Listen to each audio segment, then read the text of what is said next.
வணக்கம். திருவாசகத்திற்கு உருகார் ஒரு வாசகத்துக்கும் உருகார் என்பார்கள். கொஞ்சம் யோசித்துப் பாருங்கள். மாணிக்க வாசகர் இறைவன் மேல் எப்படி உருகியிருந்தால் திருவாசகம் எனும் தேனைப் பகிர்ந்திருப்பார்.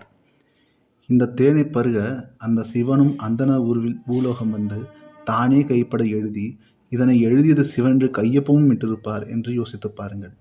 இந்த இருவரின் மனநிலையும் சற்றே சிந்தித்துப் பாருங்கள். ஒரு பக்கம் வந்திருப்பது சிவனென்று அறியாமல் அந்த அந்தணனிடம் உண்மையாக இறைவனிடம் உருகி கொண்டிருப்பார் மாணிக்க வாசகர்.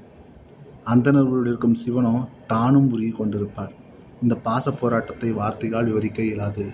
நன்றி, வணக்கம். வணக்கம். திருவாசகத்திற்கு உருகார் ஒரு வாசகத்துக்கும் உருகார் என்பார்கள். கொஞ்சம் யோசித்துப் பாருங்கள். மாணிக்க வாசகர் இறைவன் மேல் எப்படி உருகியிருந்தால் திருவாசகம் எனும் தேனைப் பகிர்ந்திருப்பார். இந்த தேனைப் பருக அந்த சிவனும் அந்தணர் உருவில் பூலோகம் வந்து